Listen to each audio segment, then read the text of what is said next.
మరి పరిస్థితి ఎట్లా ఉందో మీరు చూస్తూ ఉన్నారు. నిన్న మొన్న నేను కొన్ని జిల్లాల పర్యటనలో పోయాను. మొన్న నాగర్ కర్నూల్లో నిజంగా బాధ అనిపించింది. ఒక 2 నెలల పాపని, అమ్మాయిని మరి అక్కడ ఉండే కాంగ్రెస్ నాయకులు వారి అహంకారంతో ఒక చిన్న పాప, 2 నెలల పాప, వాళ్ళ తల్లిదండ్రులు వాళ్ళ నాయనమ్మ గుడిలోకి పోతామంటే గుడిలోకి పోనీయకుండా ఆపి గొడవ పెట్టుకొని చివరికి ఆ గొడవలో ఒక 2 నెలల పాప ప్రాణం తీసినారు. ఈ రోజు వరకు పోలీసులు వాళ్ళ మీద కేసు పెట్టింది లేదు, కనీసం వాళ్ళని పట్టుకొని లోపల పెట్టింది లేదు. అట్లా నడుస్తూ ఉంది ఇవాళ ఈరోజు ఈ రాష్ట్రంలో అరాచక పాలన. కేసీఆర్ గారు ఉన్నప్పుడేమో ఆనాడు మన స్లోగన్ అభివృద్ధి సంక్షేమం 2 జోడెద్దుల మాదిరిగా మనం తీసుకొని పోయేది. కానీ ఈరోజు ఈ రాష్ట్రంలో జోడెద్దులు ఏవయ్యా అంటే అవినీతి, అరాచకం. పోలీసోళ్ళు, గూండాలు, అధికార మత్తులో ఉండే కాంగ్రెస్ నాయకులు ఇష్టారీతిని వ్యవహారం చేస్తున్నారు. నేను కోదాడ పోయినా. కోదాడలో ఎంత ఘోరం అంటే ఒక దళిత బిడ్డ కర్ల రాజేష్ అని 30 ఏళ్ళ పిల్లోడు, పెళ్లి కూడా కాల, తీసుకుపోయి ఎంత కొట్టినారంటే పోలీసు వాళ్ళు. ఆయన చేసిన తప్పేందయ్యా అంటే ఏమిలే, కేవలం మన మాజీ ఎమ్మెల్యే పేరు చెప్పలేదు ఏదో కేసులో, చెప్పాలా అని చెప్పి బలవంత పెడితే చెప్పకపోతే ఎంత కొట్టినారంటే కొడితే చివరికి ఆ పిల్లోడు చచ్చిపోయినాడు. Custody lockup death. ఆ కుటుంబాన్ని పరామర్శించడానికి పోయా, ఒక దళిత కుటుంబాన్ని. మొన్న నాగర్ కర్నూల్లో ఈ ఉదంతం. నిన్న ఖమ్మంలో వెలుగుమట్ల అనే ప్రాంతం ఉంది, మొత్తం కూలగొట్టినారు. 900 కుటుంబాలను రోడ్డును పడేసినారు. ఇవాళ ప్రాంతానికి పోతే ఆ శిథిలాలు చూస్తుంటే అక్కడెక్కడో గాజా అని ఉంటుంది. ఆ గాజాలో ఎట్లయితే మొత్తం ఇల్లు శిథిలాలు చేసినారో బాంబులేసి, ఆ పరిస్థితి ఈరోజు కనబడతా ఉన్నది. మన కేసీఆర్ గారేమో డబుల్ బెడ్రూమ్ ఇల్లు కట్టాలా, పల్లె ప్రకృతి వనాలు కట్టాలా, అట్లాగే బ్రహ్మాండమైన మంచి కార్యక్రమాలు చేయాలా, వైకుంఠ ధామాలు కట్టాలా, డంప్ యార్డులు కట్టాలా, వాటర్ ట్యాంకులు కట్టాలా, ఇంటి ముందు నల్లా పెట్టాలా. ఈ లైన్లో కేసీఆర్ గారు ఆలోచిస్తే వీళ్ళేమో ఉన్న ఎట్లా కొట్టాలా, ఉన్నవాటిని ఎట్లా తగలబెట్టాలా, ఉన్నవాటిని ఎట్లా కూలగొట్టాలా, ఆ పరిస్థితి ఈరోజు ఈ రాష్ట్రంలో కనబడతా ఉన్నది. నిజంగా బాధ అనిపిస్తూ ఉంది. చివరికి చెక్ డ్యాములు పేల్చేస్తున్నారు.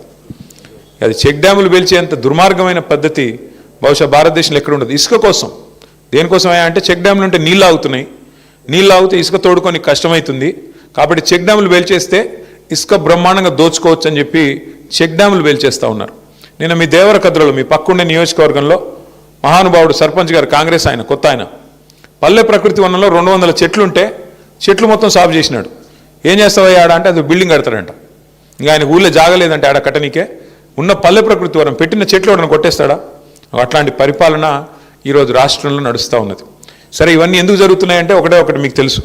మొన్న రేవంత్ రెడ్డి గారు ఓపెన్గా చెప్పారు, ఆయన పాపం ఏం దాసుకోడు, చాలా నిజాయితీ గల మోసగాడు ఆయన, చాలా నిజాయితీగా చెప్పినాడు ఆయన. 1000 కోట్లు గాంధీ కుటుంబానికి 1000 కోట్లు ఇచ్చే సత్తా ఇవాళ తెలంగాణ కాంగ్రెస్ పార్టీకి ఉంది అని చెప్పినాడు. మరి 1000 కోట్లు ఇవ్వాలంటే పేదోళ్ళు గుడిసెలు కూల్చాలి కదా, పేదోళ్ళు భూములు గుంజుకోవాలి కదా.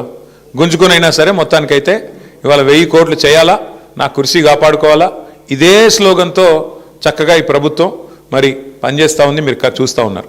ఈ ఎన్నికల ముందు ఇచ్చిన హామీలు అయితే నేను చెప్పాల్సిన పని లేదు. ఏ ఒక్కరికి ఈ ప్రభుత్వం న్యాయం చేయాలి. 6 గ్యారెంటీలకేమో మంగళం పాడినారు, గోరి కట్టినారు. మరి ఈరోజు కొత్త డ్రామాలు, కొత్త వేషాలు వేసుకుంటూ నడుస్తూ ఉన్నారు. ఒకటి మాత్రం వాస్తవం, ఇవాళ రాష్ట్రంలో ప్రజలు, ముఖ్యంగా మీ నడిగడ్డలో ఏదైతే స్ఫూర్తి ఉందో ఆ నడిగడ్డ స్ఫూర్తి రాష్ట్రం మొత్తం పాకాలి, రాష్ట్రం మొత్తం కూడా నడిగడ్డని స్ఫూర్తిగా తీసుకోవాలి. ఎన్నిక ఏదైనా ఎగిరేది మాత్రం గులాబీ జెండా అన్నట్టుగా ఇవాళ నడిగడ్డలో, అది మున్సిపల్ ఎన్నికైనా, పంచాయతీ ఎన్నికైనా, శాసనసభ అయినా, శాసన మండలి అయినా అన్నిట్లో మీరు గెలిపించుకున్నారు. నాకు విశ్వాసం ఉంది, రేపు మళ్ళీ తప్పకుండా నడిగడ్డలో జిల్లా పరిషత్ వచ్చినా, లేదంటే సొసైటీ ఎన్నికలు వచ్చినా, లేదంటే మళ్ళీ శాసనసభ ఎన్నికలు వచ్చినా తప్పకుండా వెంకటరామరెడ్డి గారి నాయకత్వంలో, విజయుడి గారి నాయకత్వంలో మళ్ళీ గులాబీ జెండా ఎగురుతుందనే విశ్వాసం నాకుంది. కానీ అన్నం వండోడు, చాలా వండోడు, ఏ ఒక పట్టాన్ని ఏది వినడు. నువ్వు ఏమి చెప్పినా కూడా ఆయన అల్టిమేట్గా ఆయన అనుకున్నది మాత్రం రిజల్ట్ మాత్రం తెస్తాడు.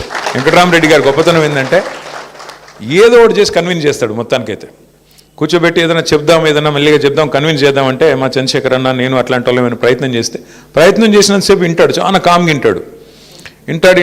ఆఖరికి మాత్రం ఏదో మళ్ళీ మ్యాజిక్ చేసి ఆయన అనుకున్నది చేసుకుంటాడు, పోతాడు. అట్లాంటి వెంకటరామరెడ్డి గారు మీకు నాయకుడిగా ఉండడం నిజంగా కూడా మీ అదృష్టం. ఎందుకంటే ప్రజల పనుల విషయంలో కూడా నాకు ఒకటే చెప్పినాడు, అన్నా ఈసారి మనం అధికారం పోయింది, నాకు బాధగా ఉంది అన్నాడు. ఎందుకన్నా ఏం బాధ అంటే, లేదన్నా నేను చాలా కొట్లాడిన ప్రతిపక్షంలో కొట్లాడి అలసిపోయిన నిజానికి ఈసారి గవర్నమెంట్ వస్తే నేను మా అలంపూరు చరిత్రలో ఎన్నడూ జరగని అభివృద్ధిని చేసి చూపెడదాం అనుకున్నాను. కేసీఆర్ గారికి నా మీద ప్రేమ ఉంది. నాకు తప్పకుండా నేనేది అడిగినా చేసేటోడు. బ్యాడ్ లక్ ఏంటంటే నేను కొద్దిగా లేటుగా నిజానికి ఒక దశలో నేను రాజకీయమే వదిలేద్దాం అనుకున్నా. కానీ కేసీఆర్ సార్ నన్ను పిలిచి ఎమ్మెల్సీ ఇచ్చి నన్ను కూర్చోబెట్టి నువ్వు ఉండాల వెంకట్రామ్ అంటే నేను ఉన్నాను. నాకంటూ వ్యక్తిగతంగా ఏమీ లేదన్నా, నా కాన్స్టిట్యున్సీ నా జిల్లా బాగుండాలా అని నిజంగా చెప్తున్నాను. నేను అధికారంలో ఉన్ననాడు కూడా ఒక్కటంటే ఒక్క రూపాయి పని కూడా అడగలేదు వెంకటరామరెడ్డి గారు. ఒక్క రూపాయి పని కూడా ఏమన్నా అడిగినంటే మా కాన్స్టిట్యున్సీ మాకు అలంపూర్కి ఇది కావాలా. ఒకరోజు అయితే మన గవర్నమెంట్ పోయింది అనుకుంటా, ఇప్పుడు పోయినాక వచ్చినాడు రోజు వచ్చి మాకు నీళ్లు రావాలా, నువ్వు జగన్ అన్నకు ఫోన్ చేయంటాడు. అన్న ఇప్పుడు మనం గవర్నమెంట్లో లేమే, మనకు ఇప్పుడున్న గవర్నమెంట్ చేయాల్సిన పని మనం ఏందన్నా అంటే అప్పుడు గవర్నమెంట్లో ఉన్నామా లేదా, లేవనుకుంటా. ఫోన్ చేయన్నారు అంటే ఫోన్ చేస్తే జగన్మోహన్ రెడ్డి గారు కూడా అన్నాడు, ఎవరు నీకు వెంకటరామ్ చెప్పినాడా అన్నాడు. అవునన్నా చెప్పినాడు అంటే నాకు కూడా ఆల్రెడీ చెప్పినాడు, మరి నీకు కూడా చెప్పిస్తున్నాడు. మొత్తానికైతే మొండోడు అంటే అంత కమిట్మెంటు. ఇప్పుడు ఏం అవసరం ఉంది, మేము గవర్నమెంట్లో లేము, ఈ గవర్నమెంట్ని తిట్టుకుంటా నడిపించేయచ్చు. వీళ్ళు చేయట్లేదా, వీళ్ళు చేయాల్సిన పని చేయట్లేదు, వీళ్ళని పట్టించుకోవట్లేదు, దున్నపోతు మీద వానబడ్డట్టున్నారని దులుపుకోవచ్చు. కానీ ప్రజల మీద, రైతాంగం మీద, ప్రాంతం మీద, నియోజకవర్గం మీద ప్రేమ ఉండే మనిషి అయితే యాడికన్నా పోయి ఎంత దూరం అన్నా పోయి పని చేసుకొచ్చే తత్వం వెంకటరామరెడ్డి గారిది. మరి అదే లక్షణం తమ్ముడు విజయుడు కూడా నేర్చుకుంటున్నాడు.